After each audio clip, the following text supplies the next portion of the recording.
Trying to open a smooth, shiny doorknob is really difficult when you have arthritis in your hands, and especially base of thumb arthritis. Susan and I decided we have had enough of these shiny, slippery doorknobs, and we decided to change to handles. I'm going to show you how we did it. Hi there, Wado here. First of all, I know I need a haircut, but it was too busy today. I couldn't go get it.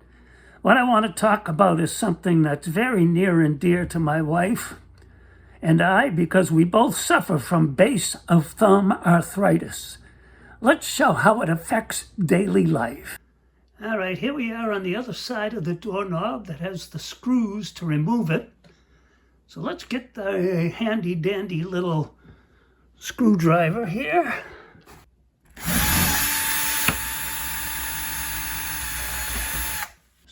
Screws are out, so we're going to pull the doorknob off.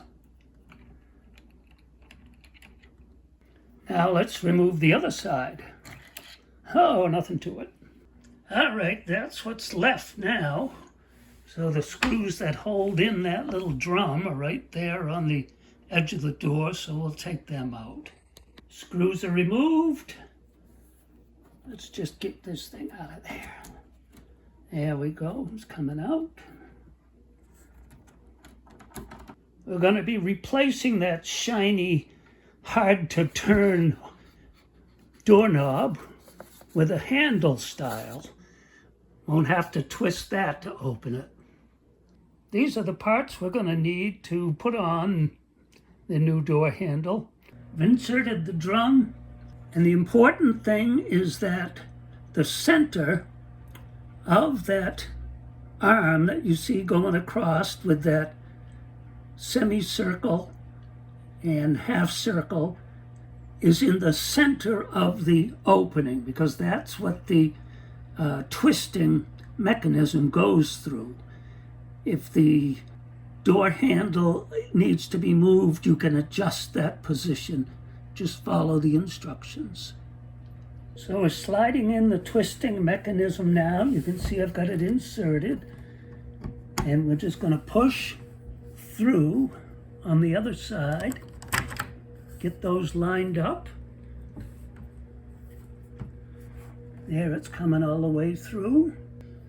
So here's the interior side of the doorknob. This is a privacy lock, so it's a bedroom and you can lock it from the inside. And we're just going to slide that onto the twisting mechanism, as you can see there.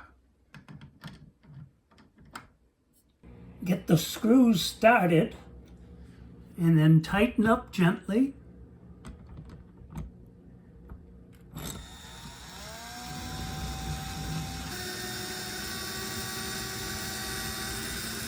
Just make sure that the square looks level and plumb, and tighten gently, don't over tighten. Now we're going to remove the striker plate.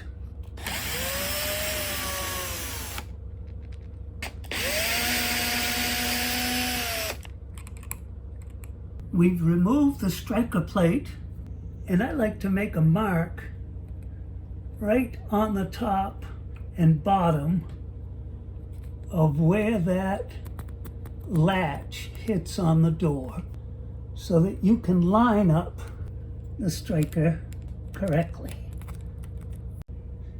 Here's the pencil mark on the bottom of the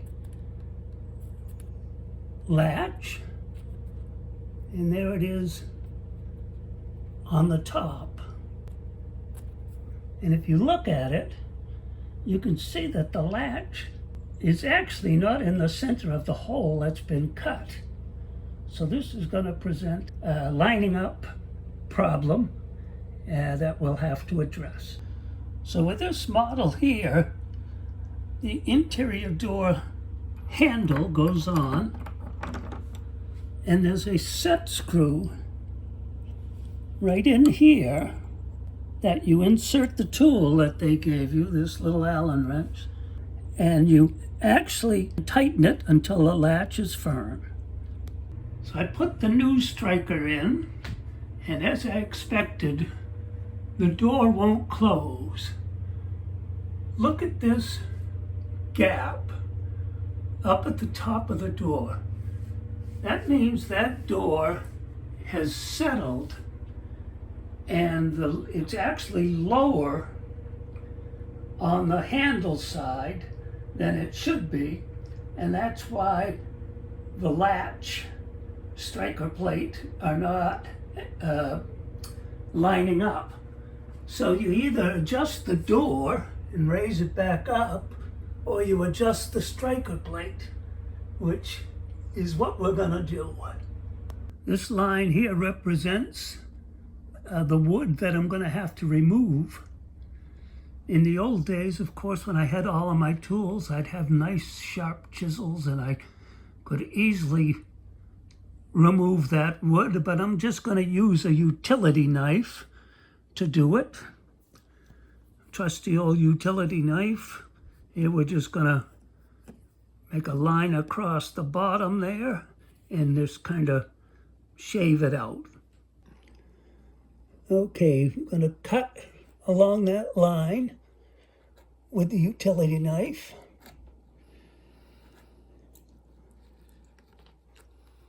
Just go, it doesn't have to go in very deep. A couple of passes. And then we'll just whittle it.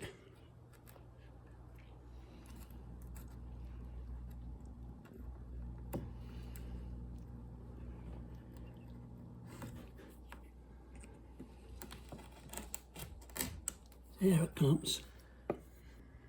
Now that I've moved the striker down, you can see the holes don't line up.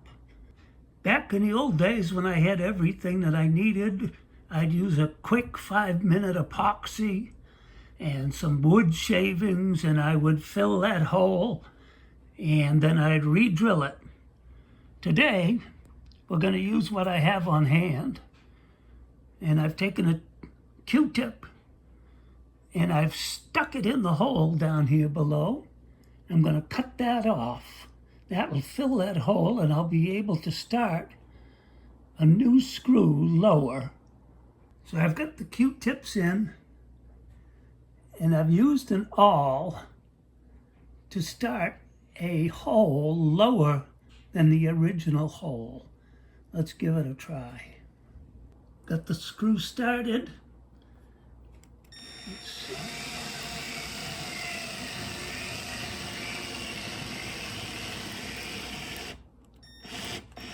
Oh, look at that.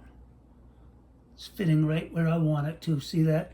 How it's moved down from the top? All right, I've got the top screw tightened. And now we're going to step back and close the door and see if the adjustments are going to work.